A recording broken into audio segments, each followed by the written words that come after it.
ya se hace adulto. En la etapa embrionaria, en el saco vitelino se va a producir la hematopoiesis y sobre todo va a ser el tiroides. Después, más o menos entre el segundo y tercer mes, se va a localizar en el hígado y el vaso va a ser un componente menor. Y finalmente, al nacer, solamente se localiza en la médula ósea. Cuando ya han nacido un bebé o somos adultos, la hematopoiesis se va a producir solo en la médula ósea. Pero hay circunstancias en las que la hematopoiesis va a volver otra vez a producirse en el hígado y en el vaso. ¿En qué circunstancias puede pasar eso?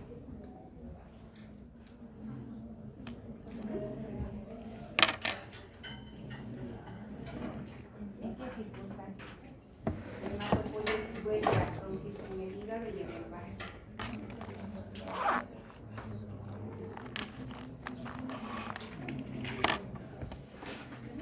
¿En niños? ¿En bebés? No, en los bebés, ya es en la médula. Es cuando hay neoplasias, cuando hay una leucemia aguda, porque hay hepatosplenomegalia. Cuando hay mielofibrosis, o cuando hay, por ejemplo, hay una leucemia mieloide crónica, la hematopoiesis se vuelve a producir en estos órganos, por eso hay hepatosplenomegalia. Pero eso es patológico, eso no es normal. Entonces, esto ya deben haber visto en fisiología ustedes. Los primeros meses la hematopoiesis se produce en el saco vitelino, después, como les dije, ya en el hígado, hasta el nacimiento y un menor porcentaje en el vaso. Al nacer, en todos los huesos se produce la hematopoiesis, pero conforme van pasando los años, a partir de los 20 años más o menos se van a localizar en los huesos planos, en las vértebras, en el esternón, en las costillas y en los ilíacos, en los huesos ilíacos. En los niños todavía se localiza en la tibia. ¿Por qué es importante saber esto? ¿Por qué creen, chicos, que es importante saber en qué hueso se produce la hematopoiesis? ¿Por qué? ¿Por qué? Porque nosotros, ¿qué examen hacemos para estudiar enfermedades hematológicas? Aspirado de médula ósea. Por eso, porque si es un niño, ¿qué puedo hacer el aspirado en la tibia? Solamente que va a sangrar mucho, por eso no hacemos. Pero si es un adulto, tiene 50 años, ¿en qué hueso le puedo hacer? En el esternón. Puedo hacerle en el esternón, en las espinas ilíacas, en las vértebras no solemos hacer, pero se podría hacer. En las costillas tampoco, ¿no? Las costillas son delgadas. Entonces, por eso es importante que sepan dónde se produce la hematopoiesis cuando uno ya es adulto. Esto es un esquema de cómo es la médula ósea. Acá, por ejemplo, ¿qué es importante? Acá podemos ver la célula madre, y vamos a ver también que hay en la célula madre, a ver, ¿cómo la vamos a identificar a la célula madre? Esta es la célula madre que usamos para hacer trasplante de médula ósea. Justamente hemos hecho ahora un trasplante en el hospital de médula ósea autólogo. Entonces, ¿cómo vamos a hacer? ¿Cómo vamos a identificar estas células? Ese es un esquema, ¿no? No es que así sea la médula. Pero digamos, ahí está la célula madre. Esta célula que la vamos a identificar no al microscopio, sino con exámenes especiales, con exámenes de citometría de flujo. Y esta célula madre va a marcar CD34. Entonces, cuando nosotros hacemos un trasplante, usamos citoquinas como factor estimulante de colonia, o quimioterapia para hacer que esta célula madre que está en la médula ósea salga a la sangre periférica. La sacamos afuera, ¿no? A la sangre periférica, y a través de un proceso de aféresis vamos a hacer una colecta de estas células para hacer un trasplante. ¿Qué más acá? Bueno, hay un montón de células acá, adipocitos, macrófagos, células endoteliales. A través de estas células van a salir las células de la médula ósea. ¿Qué más? Van a haber factores estimulantes, creo que es acá. Este es un esquema de cómo es la hematopoiesis. Acá, ¿qué es lo importante que deben saber? Que la célula madre multipotencial se va a dividir en dos células madre. Una que es mieloide y otra linfoide. La mieloide va a dar origen a todas estas células, a las plaquetas, glóbulos rojos, neutrófilos, monocitos, eosinófilos, basófilos y mastocitos. Y la célula madre linfoide va a dar lugar a los linfocitos B y T, ¿no? Y también a los natural killer. Entonces son células diferentes. Ahora, cuando se produce una leucemia, se puede producir un stop, una alteración en la maduración de estas células y se va a producir a este nivel, cuando las células son todavía inmaduras. ¿Y esas células cómo se llaman? De la leucemia aguda, se llaman blastos, ¿no? Son células inmaduras que tienen cromatina laxa, no han madurado.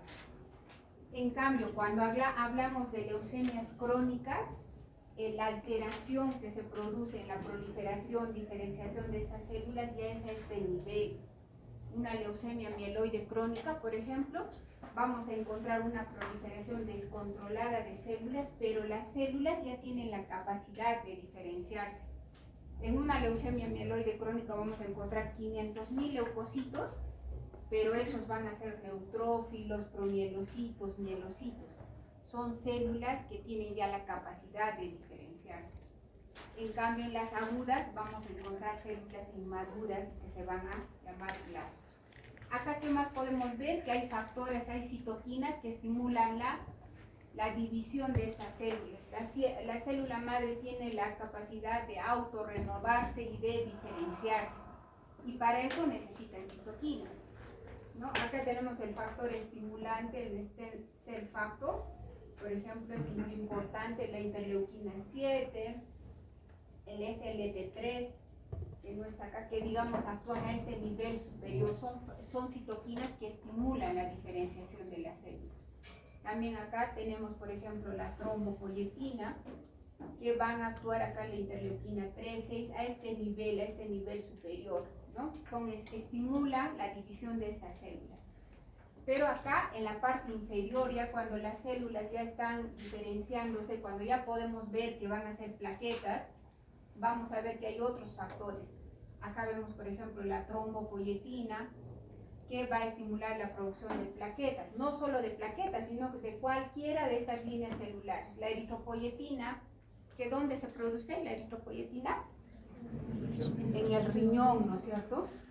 Entonces, esa, por ejemplo, la eritropoyetina va a estimular la producción de glóbulos rojos, pueden ver acá, pero no solo de glóbulos rojos, sino también de plaquetas, ¿no? O sea, no es específico de una línea celular, pueden actuar a diferentes líneas celulares. Entonces, nosotros ya tenemos estas citoquinas como medicamentos, ¿no?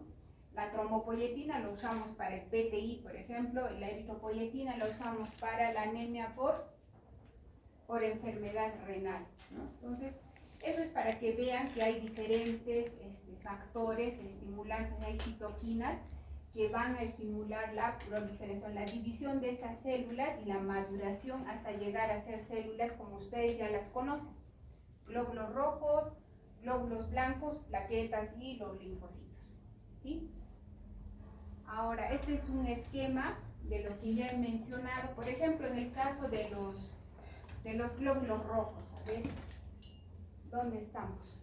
Acá, ¿no? Entonces comenzamos con la célula madre, después la célula madre de la línea mieloide va a dar lugar a las diferentes formas que conocemos, normoblastos basófilos, policromatófilos, ortocromáticos, y el glóbulo rojo inmaduro, que ustedes conocen que es un reticulocito, y hasta que se forme el glóbulo rojo, ¿no?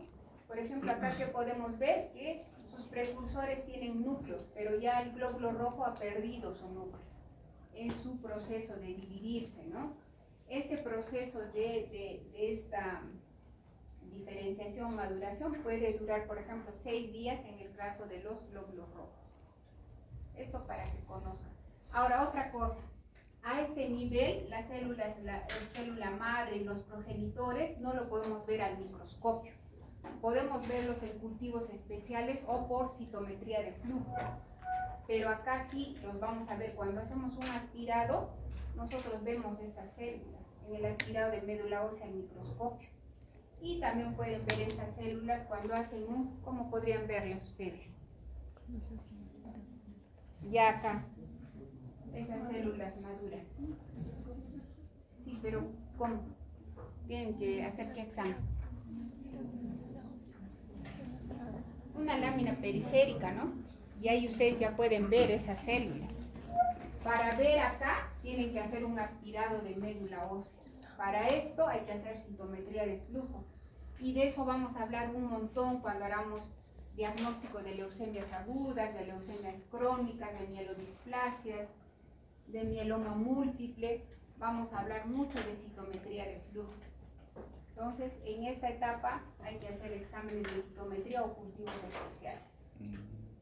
Ahora vamos a ver un tema que tiene que ser básico, que ustedes tienen que saber sí o sí, que es interpretar un hemograma completo, y por lo que veo ya saben. Un hemograma se hace de sangre venosa, ¿no?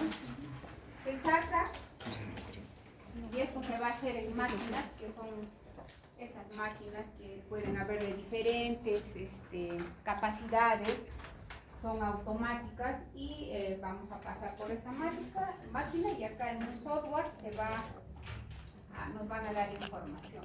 Así llega, ¿no? La información a ese software y digamos acá hay un dispersograma y un histograma que vamos a poder interpretar. Estos los hemogramas lo procesan, el procesamiento lo hace un tecnólogo médico.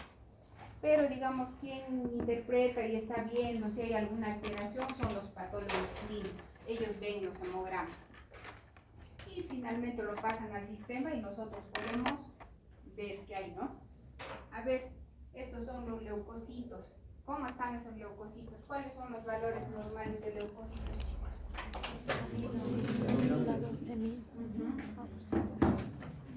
De 4.000 a 11.000. ¿Y ahí está bien o cómo está? Bien. Esto es 5.5. Eso también me di cuenta en los exámenes. O sea, si les decimos 5.000 por milímetro cúbico, se entiende, ¿no? Que es 5.000. Pero si dice 5.0 por 10 a la 9, es lo mismo. Solamente que son las unidades las que cambian. Cuando han dado examen, se han confundido, creo. Por ejemplo, acá sería 5.5 por 10 a la 9, pero es 5.500 igual.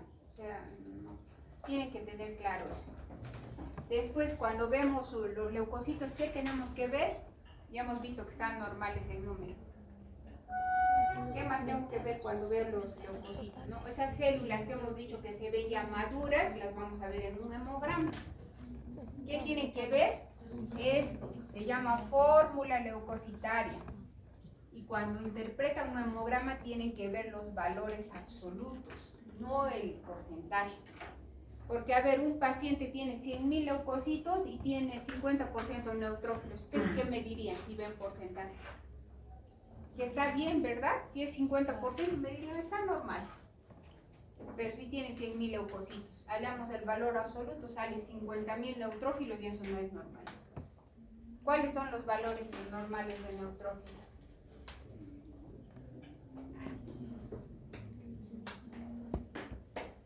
De 2.000 a 8.500. Si están incrementados, ¿cómo se llama? Neutrofilia. Si están disminuidos, neutropenia. Digamos, como un consenso tenemos los hematólogos, menos de 1.500 neutrófilos, nosotros le llamamos neutropenia, ¿no? Ahora, los linfocitos, los valores absolutos de 1.500 a 5.000, algunos autores consideran. Igual, si está por encima de 5.000, linfocitosis, si está por debajo, linfopenia. Los monocitos, valores normales.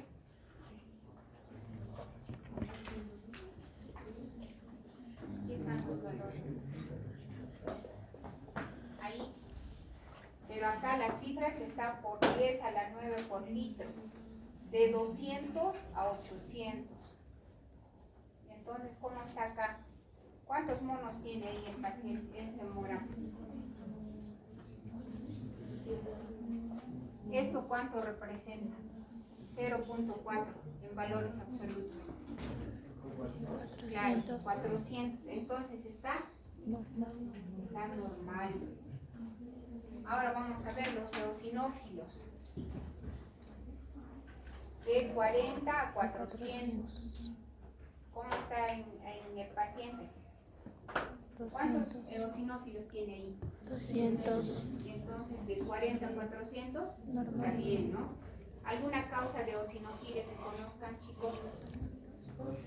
Parásitos tisulares. Después, ¿qué más? Alergias, ¿no? Las alergias, los parásitos producen eosinofilia. Las neoplasias hematológicas cursan también con eosinofilia. Ahora, los basófilos. ¿Cuántos tiene ahí? No tiene nada. Tiene 0 basófilos, ¿no? Y los valores van de 10 A 100. a 100. ¿No? De 10 a 100, ese paciente no tiene, pero digamos que los basófilos no tienen mucha importancia. Está en 0, importancia tienen cuando están incrementados. También incrementan cuando hay neoplasias hematológicas, los basófilos. Ya hemos visto los leucocitos, ahora vemos la hemoglobina, ¿no? Entonces, la hemoglobina es importante porque de acuerdo a eso vamos a diagnosticar anemia.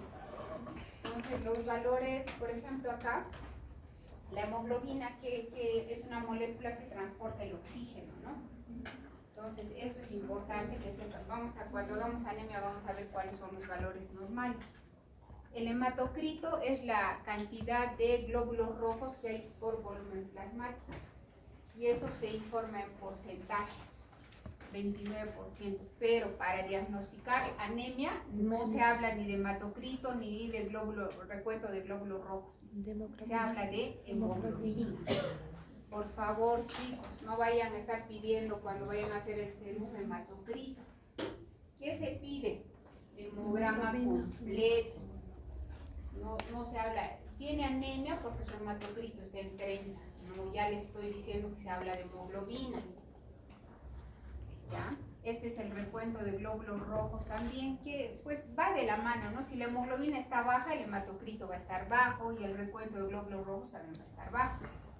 Ahora vamos a ver los índices eritrocitarios, así se llama, ¿no? El volumen corpuscular medio, eso está en inglés, ¿no? ¿Qué traduce el volumen corpuscular medio? El tamaño de los glóbulos rojos y se informa en centilitros. ¿Cuáles son los valores normales? 80. Sí, de 80 a algunos autores 98, más o menos. 98. Entonces, si está disminuido el volumen corpuscular medio, ¿cómo se llama? Microcitosis, ¿no? Si está incrementado, macrocitosis, y si está normal, normocitosis. Esta es la hemoglobina corpuscular media. Esa representa la cantidad de hemoglobina por glóbulo rojo. Y los valores más o menos van de 27 a 32. Y cuando está bajo, vamos a llamar hipocromía. No decimos hipercromía, solo nos va a ayudar cuando están disminuidos o cuando están normales, ¿no? Esta es la concentración de hemoglobina corpuscular media y eso nos habla de la cantidad de hemoglobina por volumen de glóbulo rojo. Entonces los valores, acá podemos ver, estos los índices eritrocitarios, se obtienen a través de estas fórmulas, ¿no? Pero en estas máquinas que ya tenemos que hacen hemogramas son modernas, nosotros no tenemos que estar multiplicando el hematocrito por el número de Matías y sacar el porcentaje, o por 10 y dividirlo entre el número de Matías. Las máquinas que ahora tenemos nos dan todos los valores, ¿ya?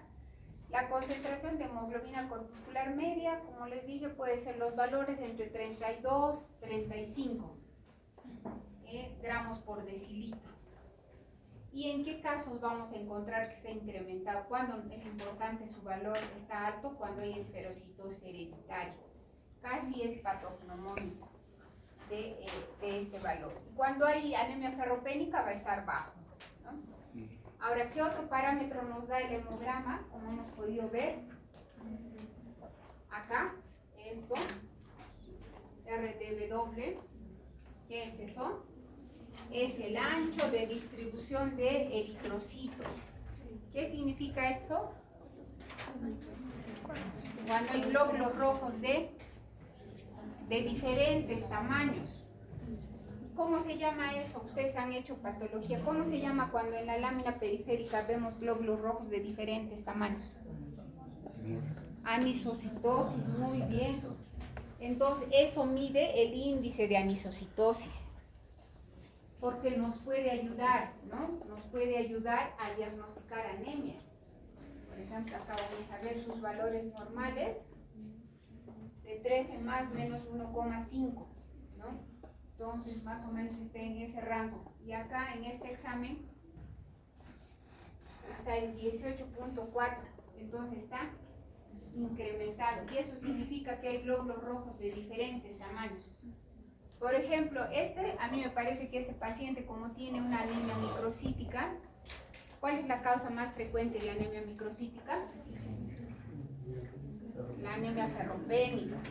Entonces, eso me ayuda a diferenciar, porque acá lo que yo sé es que tiene glóbulos rojos de diferentes tamaños, entonces yo podría hacer, esta parece una anemia ferropénica.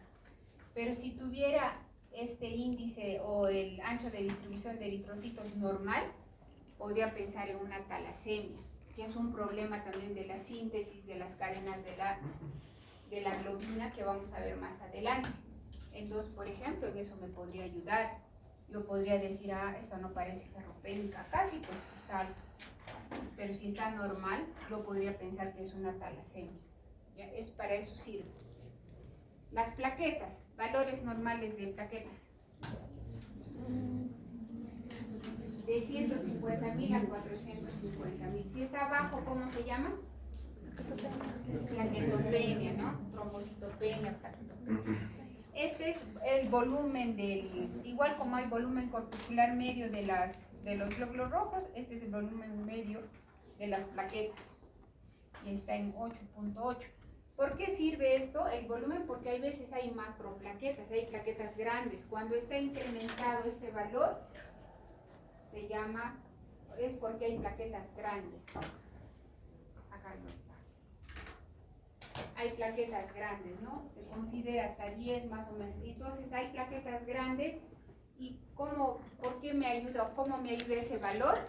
Porque yo sé que cuando hay destrucción de las plaquetas a nivel periférico, las plaquetas salen grandes porque son muy maduras. Entonces yo podría decir, este paciente tiene un PTI. Se están destruyendo sus plaquetas por anticuerpos antiplaquetarios. Pero si el paciente tuviera una leucemia, eso estaría normal. ¿Por qué? Porque en la médula ósea por la leucemia han infiltrado los blastos, la médula ósea, no se están produciendo plaquetas. Entonces el volumen sale normal. Eso me podría ayudar a diferenciar. Entonces los parámetros que da un hemograma son importantes. Se pueden interpretar y nos van a ayudar a diagnosticar enfermedades hematológicas. Bueno, acá otros parámetros que no hemos comentado y hemos visto acá son los reticulocitos. ¿Qué son los reticulocitos, chicos? Son glóbulos rojos inmaduros, ¿no? ¿Y por qué es importante cuando uno evalúa un hemograma a un paciente con anemia ver los reticulocitos? ¿Qué me van a traducir en el contexto de una anemia los reticulocitos?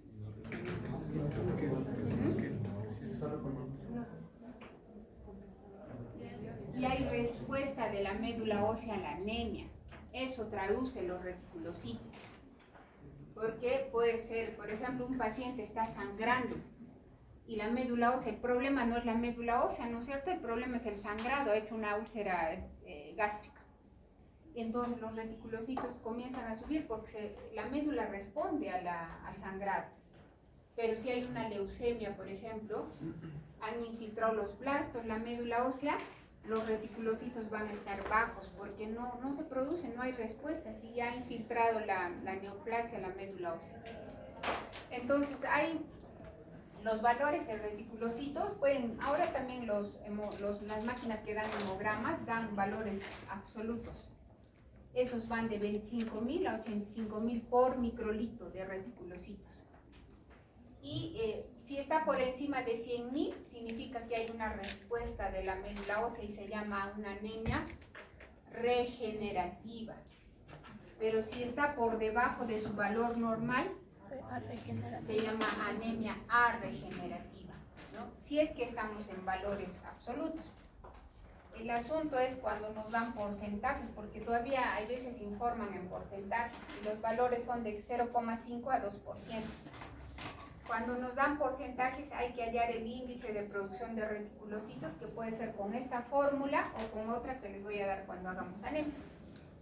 Entonces, si el índice de producción de reticulocitos está por encima de 3, se llama anemia regenerativa. O sea, la médula responde a la anemia. Pero si está por encima de 2 el índice de producción de reticulocitos, si está por debajo de 2 es una anemia arregenerativa. La médula ósea no responde a la anemia. ¿Ya? Eso vamos a ver más cuando hagamos enfoque diagnóstico de las anemias. Ahora, esta es una tabla donde vemos los valores normales de leucocitos, ¿no? Como pueden ver en los niños, los valores de leucocitos, por ejemplo, tienden a ser más altos, ¿no? Y después, conforme vamos siendo adultos, vamos a encontrar valores entre 4.000 y 11.000. Esto ya hemos visto. O no olvidarse que para interpretar un hemograma tienen que ver los valores absolutos. Y ahora en esta tabla vemos todas las probables causas en las que podemos encontrar alteraciones en los leucocitos, en la hemoglobina, en las plaquetas. Por ejemplo, neutrofilia. ¿En qué casos encontramos? Ya lo más común, ¿no? Son las infecciones o las inflamaciones, el uso de corticoides. Ahora, ¿en qué casos encontramos disminución? Nosotros, los hematólogos que tratamos leucemias agudas, encontramos neutropenia por uso de quimioterapia. Como nosotros les damos quimioterapia a los pacientes con leucemia aguda o con mielomas o síndromes mielodisplásicos, ellos hacen neutropenia. Para nosotros esa es la causa más frecuente. En las infecciones también encontramos neutropenia. Ahora, la eosinofilia, ya habíamos dicho cuáles son las causas más comunes, y la eosinopenia, por ejemplo, en la fiebre tifoidea y en la brucelosis. La basofilia, sobre todo en enfermedades, eso se llaman síndromes mieloproliferativos crónicos, como la leucemia mieloide crónica y la policitemia vera, ¿no? ¿Y en qué casos van a estar disminuidos los basófilos? Por ejemplo, por uso de medicamentos como la heparina, en el Cushing. Ahora, monocitosis es importante. Entre las causas benignas de monocitosis tenemos la tuberculosis, leishmaniasis, brucelosis, paludismo. Y en neoplasias, en la leucemia mieloide aguda, por ejemplo, hay una leucemia mieloide aguda que es de tipo monocítico. En ese caso, en el linfoma de Hodgkin, en las colagenopatías. ¿En qué caso están disminuidos los monocitos? Por uso, por ejemplo, de corticoides. Ahora, linfocitosis, eso sí van a ver un montón, por ejemplo, en los niños, ¿no? O en los adultos igual, reactivas a infecciones virales, ¿no? Hacen un proceso respiratorio, adenovirus, o les puede dar de repente un citomegalovirus, herpes virus, y van a hacer linfocitosis. Y también hay causas no benignas, que son la leucemia linfática aguda, la leucemia linfática crónica y los linfomas. ¿En qué casos vamos a ver disminución de linfocitos o linfopenia? En las inmunodeficiencias, en el VIH, por ejemplo, cuando hay radioterapia o cuando se usa quimioterapia. Ahora, en el caso de los hematíes, lo contrario a la anemia, ¿qué es? La poliglobulia, ¿no es cierto? Y acá en la altura, en el Cusco, la causa más frecuente de poliglobulia es la altura, poliglobulia por altura. Ahora, en el caso de las plaquetas, ¿cuándo hay trombocitosis? ¿Cuándo puedo encontrar 600.000, 800.000 plaquetas? En el caso, por ejemplo, de infecciones, hemorragias, en la anemia faropénica, cuando le hacen a un paciente esplenectomía. Y las causas malignas son la trombocitosis esencial, que ya vamos a ver más adelante. Ahora, causas de trombocitopenia, lo más frecuente es el PTI, ¿no? La plaquetopenia de causa inmune. Otras causas tenemos el uso de las infecciones, los fármacos, la aspirina produce plaquetopenia, el hiperesplenismo, por ejemplo. Esas son causas de alteración. Y esta es la definición de plaquetopenia, ¿no? Leve, moderada y severa. Leve de 50.000 a 100.000. Ustedes dirán, ¿y dónde queda lo de 100.000 a 150.000? Hay estudios en los que los pacientes tienen 120.000 plaquetas, 130.000 y no tienen ninguna enfermedad. Entonces, por eso nosotros consideramos por debajo de 100.000 recién plaquetopenia. Porque no se les encuentra, solo hacen su vida normal, pero tienen recuentos de plaquetas entre 100.000 y 150.000. Leves si las plaquetas están entre 50.000 y 100.000, o plaquetopenia moderada si están entre 20.000 y 50.000, y severas si están en menos de 20.000. Si tiene 20.000 plaquetas, ¿qué pasará con el paciente? De sangre. De hemorragia. Va a sangrar, ¿no? Y si tiene menos de 10.000 plaquetas, puede hacer una hemorragia severa, una hemorragia intracerebral, puede ser hemorragia digestiva, puede tener hematuria, puede tener ampollas en la boca, ampollas de sangre en la boca, petequias, equimosis, y el paciente puede morir si no tomamos una decisión. Su mismo nombre indica severa. Ahora, si las plaquetopenias son leves, moderadas, todavía se puede, digamos, manejar al paciente, ¿no? Pero con estas plaquetopenias severas hay que tomar decisiones. Ahora, ¿qué otro examen se hace para diagnosticar a un paciente hematológico? El estudio de sangre periférica, que se saca del pulpejo del dedo y se extiende así. Ustedes ya han visto eso cuando han hecho laboratorio clínico. ¿Para qué sirve este examen? Para ver la morfología de los glóbulos rojos, de los glóbulos blancos y de las plaquetas, porque eso también nos puede ayudar a diagnosticar enfermedades. Este es un neutrófilo, este es un basófilo, este es un eosinófilo por las granulaciones. Este parece un bastón y este es un monecito. Este es un glóbulo rojo, ¿no? Por ejemplo, acá tenemos en esta diapositiva todas las alteraciones que podemos encontrar de los glóbulos rojos. Esto es normal. En la B, eso se llama rouleau, cuando los glóbulos rojos, fenómeno de rouleau, donde los glóbulos rojos están en pila de monedas. ¿Y en qué casos vamos a encontrar eso? ¿Alguien recuerda? Cuando hay mieloma múltiple, que es una neoplasia de células plasmáticas, porque hay disproteinemia. En el C, estos están aglutinados. Puede ser que tenga una anemia hemolítica autoinmune. Acá tenemos esto se llama policromatofilia. Ese glóbulo rojo así que tiene un color medio púrpura. Y eso es como una traducción de un reticulocito que ha salido. Es un glóbulo rojo que ha salido todavía inmaduro a la sangre periférica porque probablemente algo esté pasando en la médula ósea. De repente el paciente está sangrando o está embolizando. Punteado basófilo es el E, ¿no? También nos habla de que hay un problema en la médula ósea, o sangra o está embolizando el paciente. Acá, ¿qué vemos? Acá parece un picarón este glóbulo rojo, ¿no? Eso se llama hipocromía. Y eso, cuando en la lámina periférica les informan, en la lámina periférica con hipocromía, ustedes tienen que pensar que hay. ¿En qué tipo de anemia hay hipocromía? En la anemia ferropénica, ¿no? Este es un macrovalocito, un glóbulo rojo que está grande, tiene forma de ovalocito. ¿Y en qué tipo de anemia encontramos macrovalocitos? En las anemias megaloblásticas, ¿no? Acá tenemos esferocitos. ¿Han visto este glóbulo rojo? No tiene. Los glóbulos rojos tienen el centro pálido, acá perdido. Se llaman esferocitos o microesferocitos. Y eso lo vamos a encontrar en las anemias hemolíticas autoinmunes. Estos son eliptocitos. Ahora estos, acá aparecen glóbulos rojos que se han destruido, estos se llaman esquistocitos. Acá también hay esquistocitos, glóbulos rojos que se han destruido. Y eso lo vamos a encontrar en las anemias hemolíticas microangiopáticas. Este es un glóbulo rojo nucleado y eso no es normal. Entonces, esto eso es un normoblasto, ¿no? Eso, después, ¿qué más? Este es un dacreocito, un glóbulo rojo en forma de lágrima y la vamos a encontrar cuando hay mielofibrosis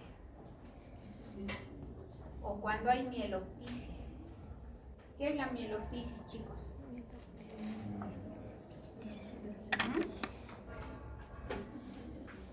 ¿Qué es la mieloptisis?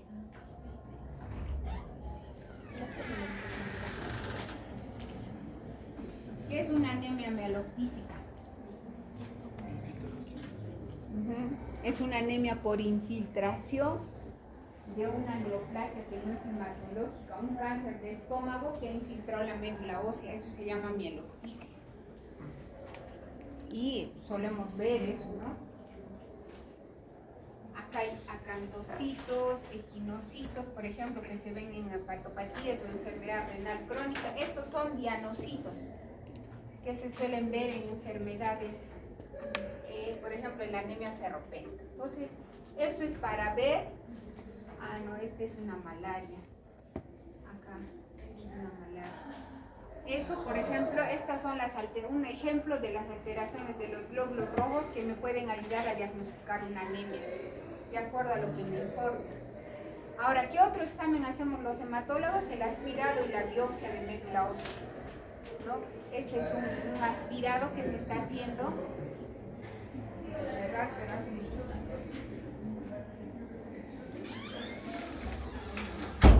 Es un aspirado que se hace con una aguja, esta se llama aguja de Hamshiri, con anestesia local, puede ser en el esternón o en la espina ilíaca posterior superior.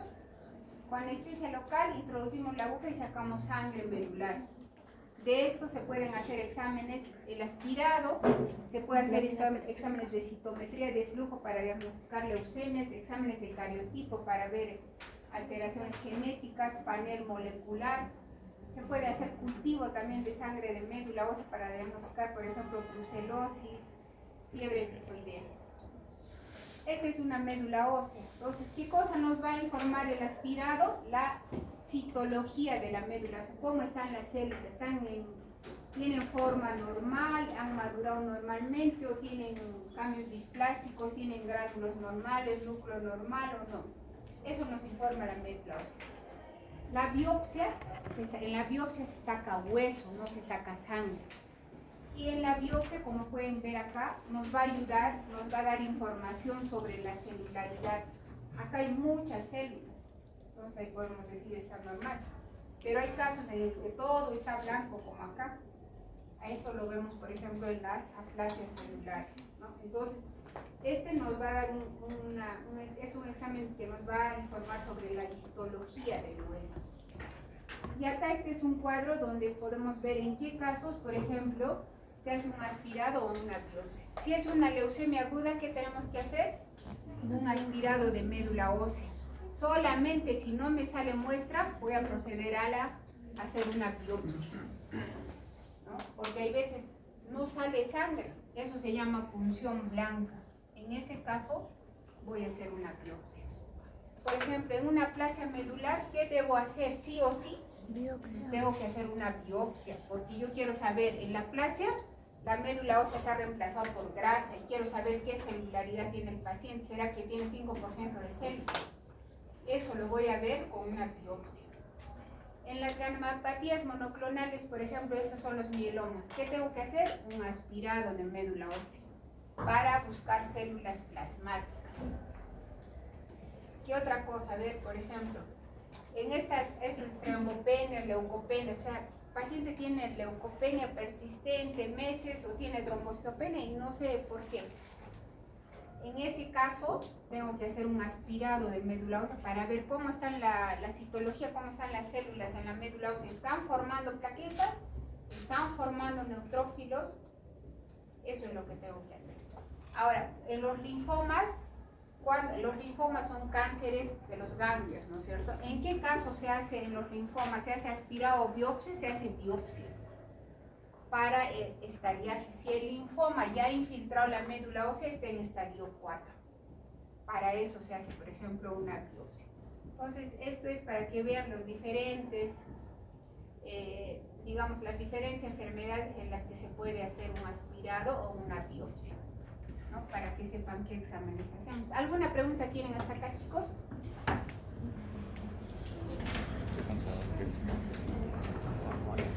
¿Está todo claro? Entonces, ahora ya vamos a comenzar con los temas de anemia. Hasta los aviones pasan. Ya, entonces, ¿qué es la anemia? ¿No? Es la concentración de la disminución de la concentración de la hemoglobina, dos desviaciones estándar por debajo del volumen, del valor promedio considerado para la edad, para el sexo del paciente, para el lugar donde vive. Entonces, por ejemplo, ¿quiénes tienen los valores de hemoglobina más altos? ¿Las mujeres o los varones? Varones. ¿Y por qué los varones tienen hemoglobina mayor? Que no tienen ninguna pérdida. O los andrógenos. Los andrógenos estimulan la eritropoiesis. Acá dice, ¿no?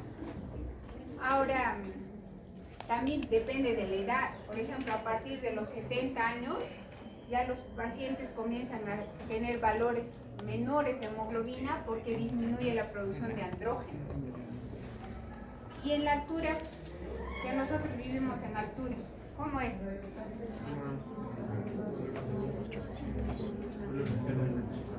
La hemoglobina es mayor, ¿por qué? ¿Por qué? ¿Qué hay en la altura? Hay hipoxia, ¿no es cierto? Y la hipoxia, lo que se ha visto en los estudios es que no incremente la eritropoietina, no es que aumenta la producción de eritropoietina, sino hay una hipersensibilidad al efecto de la eritropoietina. Eso es lo que se ha visto en la altura. Entonces, pues lamentablemente en el Cusco no tenemos estudios para que yo les diga ya, en mujeres los valores de hemoglobina son de tal a tal, pero no hay estudios. Entonces, si quieren hacer sería bueno porque solamente usamos un factor de corrección de acuerdo a la altura en la que vivimos. Y hay muchas falencias en eso. Esto lo he sacado del MINSA. Estos son los valores, pero para el nivel del mar. Por ejemplo, a ver, nosotros vamos a hablar con ustedes de patología, sobre todo de adultos, no de niños. Entonces, los adultos a nivel del mar tienen valores de hemoglobina entre 13 y 17. Y se va a considerar anemia si está por debajo de 13 la hemoglobina. En mujeres adultas no en gestantes, la hemoglobina está entre 12 y 15 y se va a considerar anemia por debajo de 12. En las gestantes se considera anemia cuando los valores de hemoglobina están por debajo de 11. ¿Saben por qué hay anemia en las gestantes?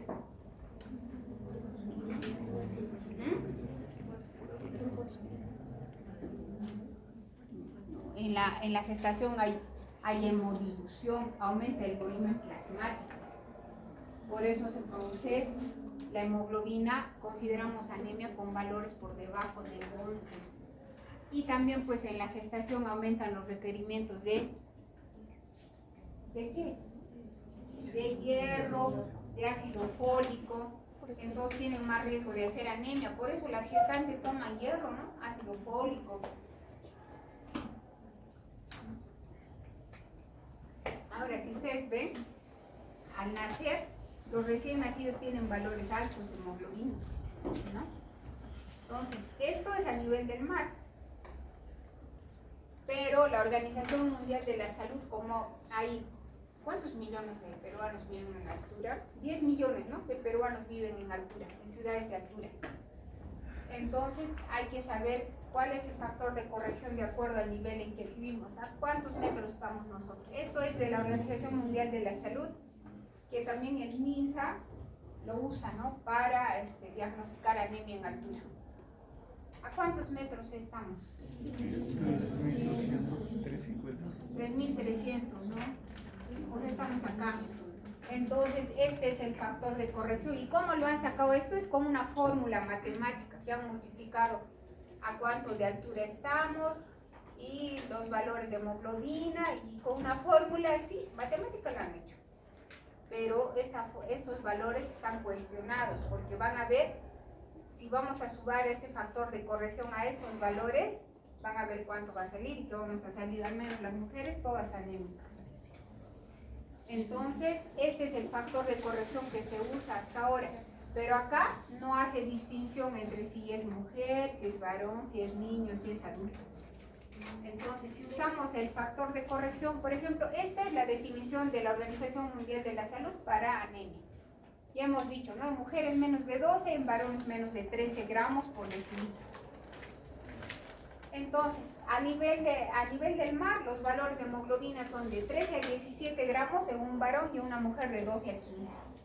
Si usamos el factor de corrección como nos sugiere en la Organización Mundial de la Salud y el MINSA, para hallar la hemoglobina normal en altura, sumamos ese factor de corrección, nos sale que las mujeres debemos estar, acá en Cusco, debemos tener valor de hemoglobina entre 14.4 a 17.4 y los varones entre 15.4 y 19.4.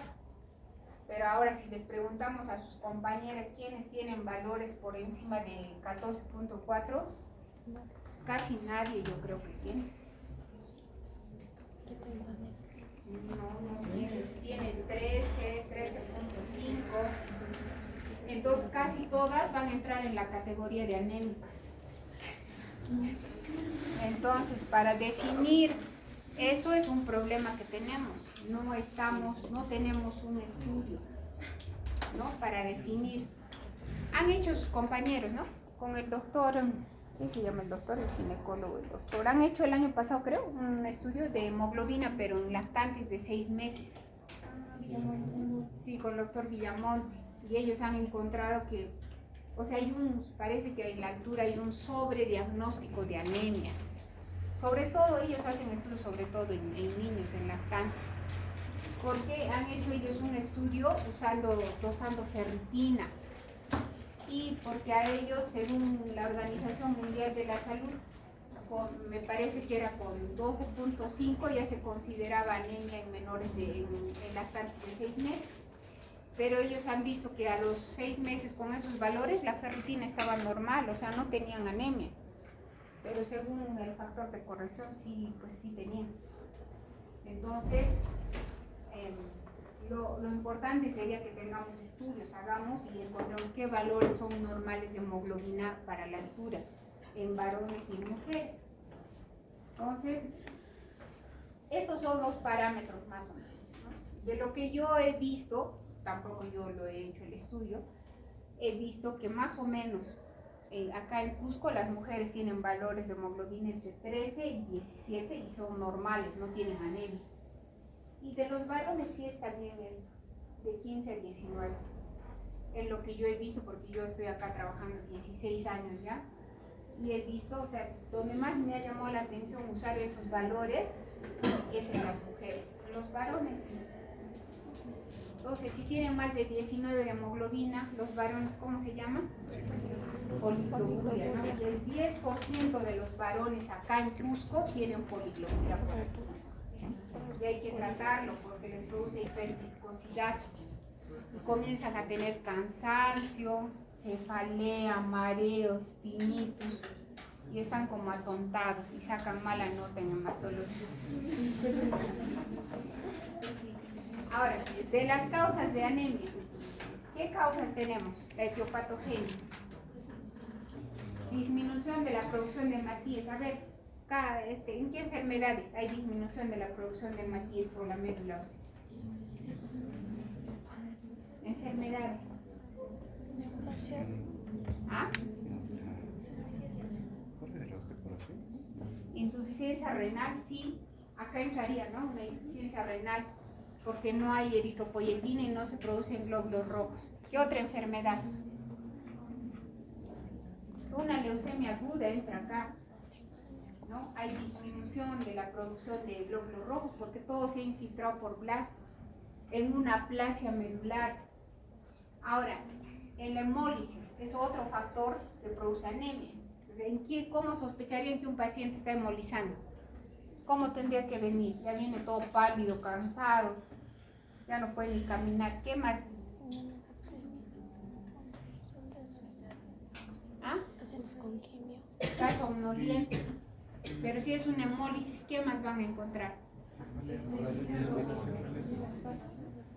Ya puede haber esplenomegalia, pero va a tener ictericia, pues, está hemolizando.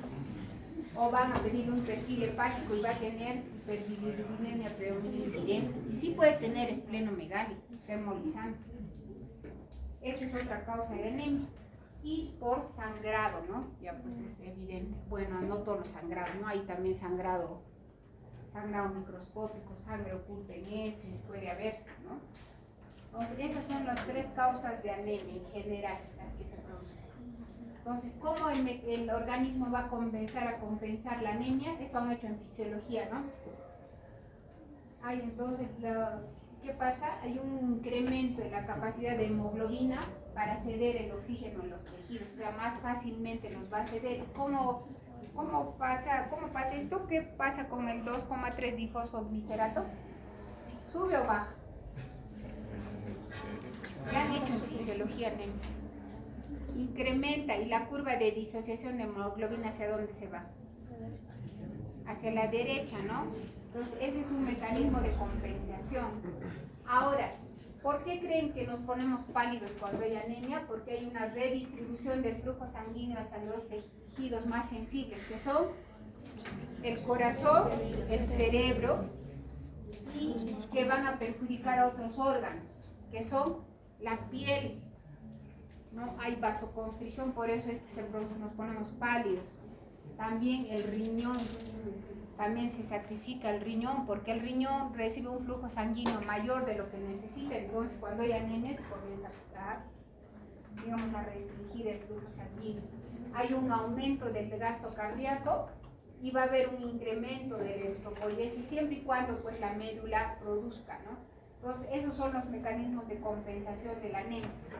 Ahora, los síntomas de la anemia, ¿por qué creen que un paciente tiene síntomas? ¿A qué se debe?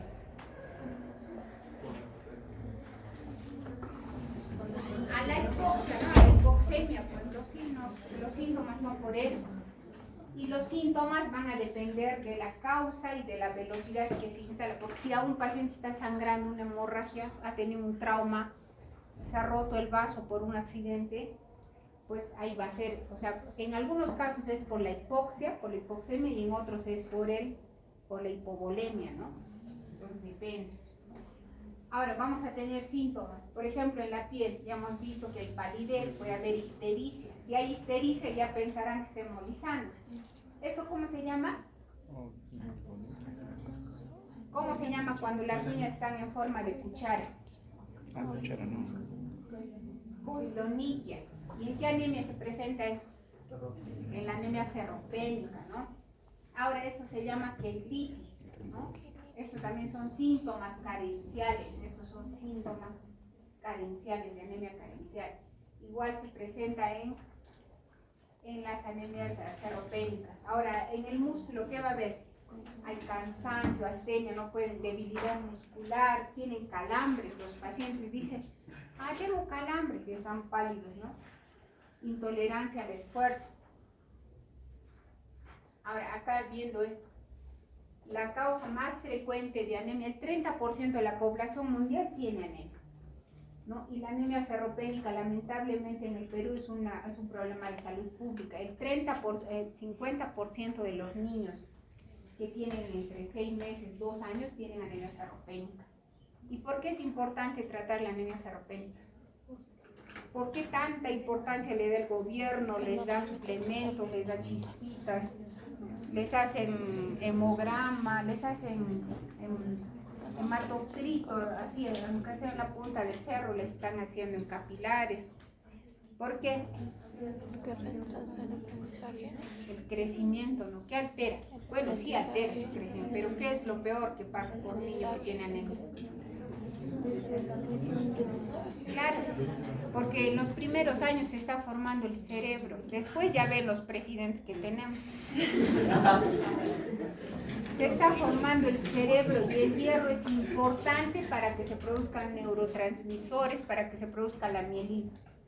Y con anemia ferropénica, las secuelas es irreversible, los daños, porque los primeros años se forma el cerebro.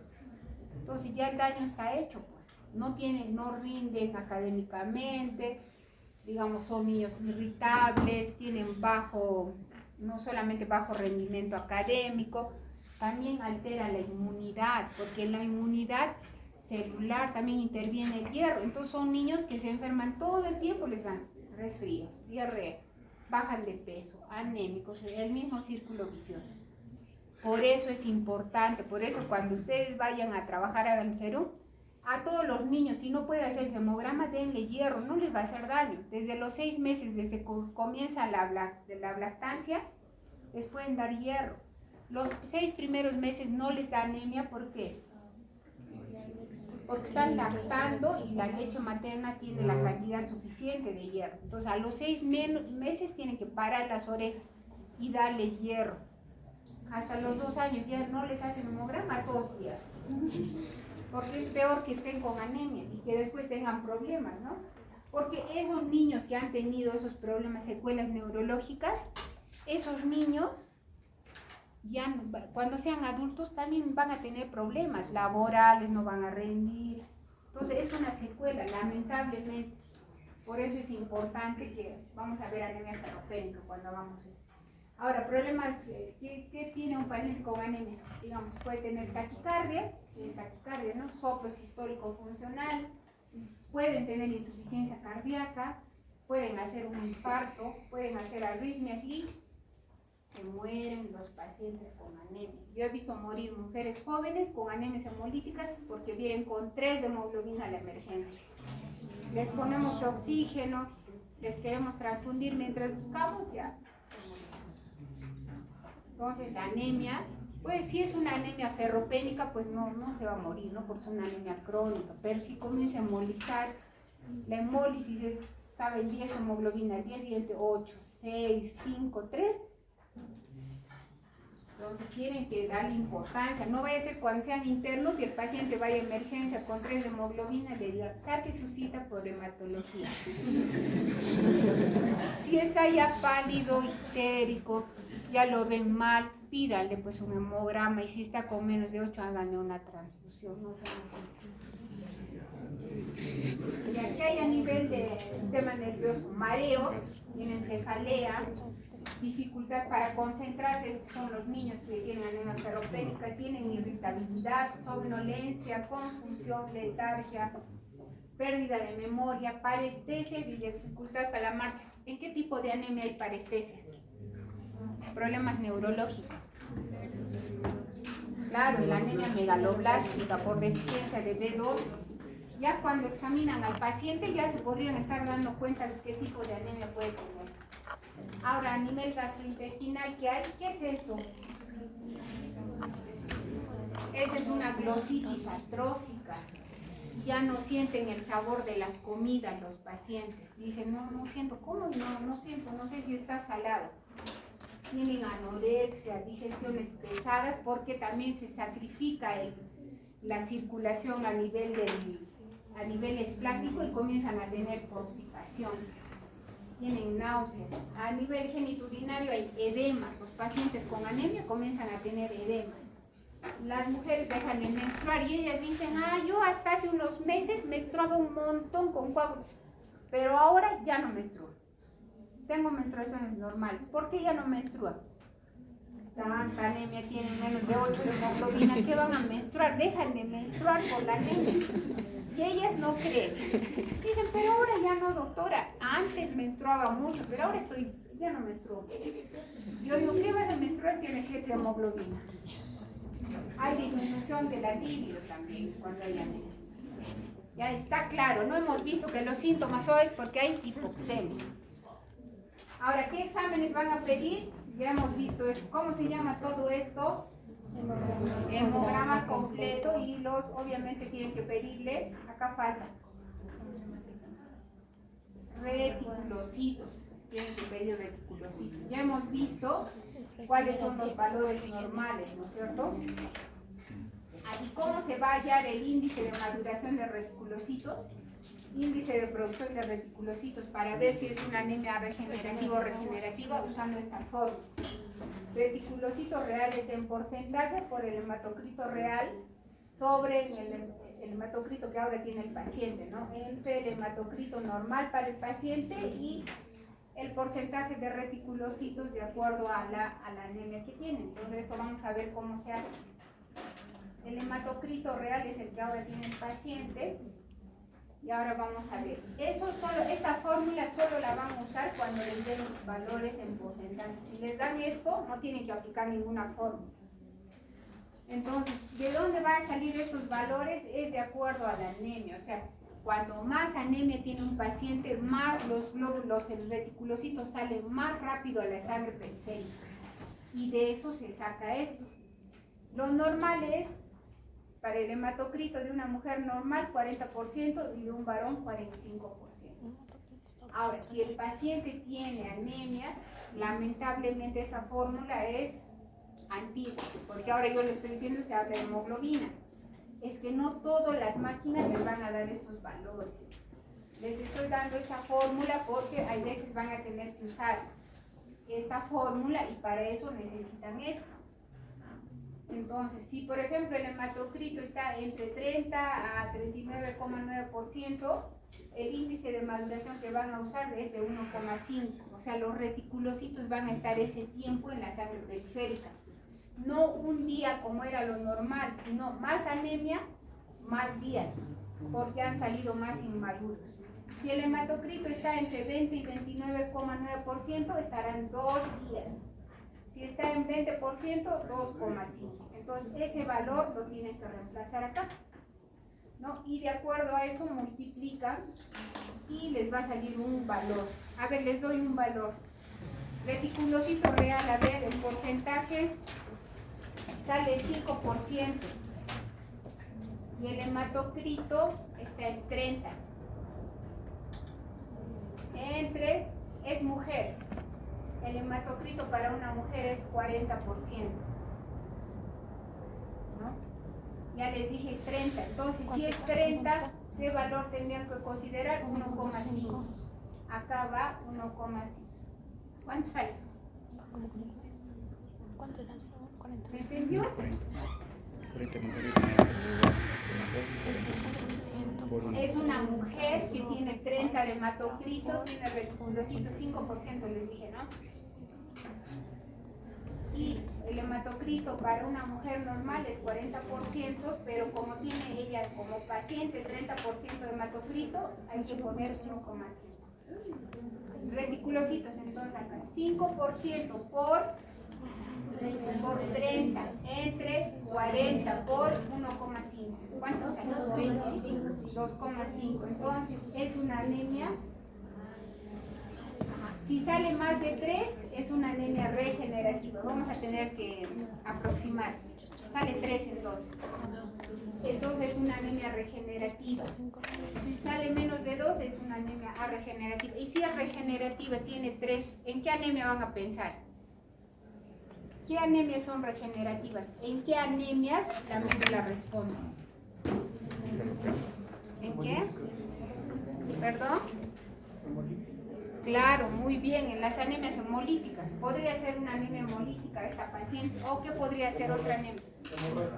Muy bien, esa paciente de repente está hemolizando o está sangrando. Pero si tuviera menos de 1 de índice de producción de reticulocitos, le salió 1. Claro, podría ser esa mujer que les digo que menstrua tanto y dice 7 hemoglobina y dice, ya no menstruó. Ella podría ser ferropénica, porque ya no hay hierro pues para que se produzca la hemoglobina. Para eso es, pero al final la conclusión es que todo eso hacemos para saber si la médula ósea está respondiendo. Pero si tienen la fortuna y les dan en valores absolutos, ya no van a hacer nada de esto. No vaya a ser que en el examen esté, doctora, y los valores me van a pedir. Si les dan valores absolutos, tiene más de 100.000, es una anemia regenerativa. Ya no hay que pensar mucho. ¿Ya? ¿Alguna pregunta, chicos? Bueno, ya hemos visto, para enfocar el diagnóstico de una anemia hay que pedir la MPC, ¿no? Acá hay eritrocitos o valorcitos. hay que hacer exámenes. Eso vamos a ver en la siguiente clase cuando hagamos enfoque diagnóstico de la salud. ¿Ya está claro todo?